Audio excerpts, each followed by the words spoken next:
ዛሬ ስለ ፋውንዴሽን አቀባብ ነው የምናወራው። መጀመሪያ ፋውንዴሽን ሳትቀቡ በፊት ምንም ነገር ከሱ በፊት የማረግ ያለባችሁ ሞይስቸራይዝ ነው። ሞይስቸራይዝ ታላረጋችሁ ምንም ነገር ብታረጉት ፋውንዴሽናችሁ ጥሩ አይሆንም። ኦልዌይስ መጀመሪያ ስኪን ፕሬፕ ሁሉ ጊዜ የሚያስፈልገውን ሞይስቸራይዘር በደንብ ፊታችሁን ሞይስቸራይዝ አድርጉ። ልክ ሞይስቸራይዝ እንዳረጋችሁ አትሊስት ላይክ 1 ደቂቃ ቆዩ። ከ1 ደቂቃ በኋላ ደግሞ ፕራይመር ተጠቀሙ። ፕራይመር የሚጠቅመው አንደኛ ቀጥታ ፋውንዴሽኑ ቆዳችሁ ላይ እንዳይነካ፣ ሁለተኛ ደግሞ for a long time perform እንዲያረግ ቆዳችሁ ላይ እንዲቆይ እንዳይነሳ፣ ክራክ እንዳያረግ ይጠቅማል።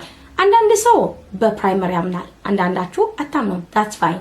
I like my primer. ዛሬ ፕራይመሬን አድርጌ ነው የመጣሁት። it's a bit sticky። የተጠቀምኩትኝ ደግሞ milk hydro grip ነበረ። አሁን ደግሞ ወደ አፕሊኬሽኑ እንግባ።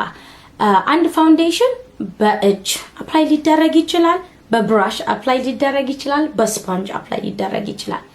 እኔ በእጅ የምጠቀመው ስኪን ቲንት ተሆነ የሆነ ፈጠን ለማድረግ ነው፣ ግን it doesn't give it that like well blended professional look አይሰጠውም። እኔ የምወደው ወይ ብራሽ ነው ወይም ስፖንጅ ነው። ብራሽ አፕሊኬሽን በዚህ ጋር እንጀምር። so the key to applying a foundation በደንብ አሪፍ አድርጎ ብዙ አለመቀባት ነው የሚያስፈልጋችሁን ያህል መቀባት። ብዙ መቀባት ጌትስ ኬኪ እዚህ ስማይል ላይናችሁ ላይ እንዲገባ ያረጋል ምናምን አያስፈልግም። just put a little bit, right? say I put this much ይታያችኋል አይደል? ይሄንን አረኩ right? okay?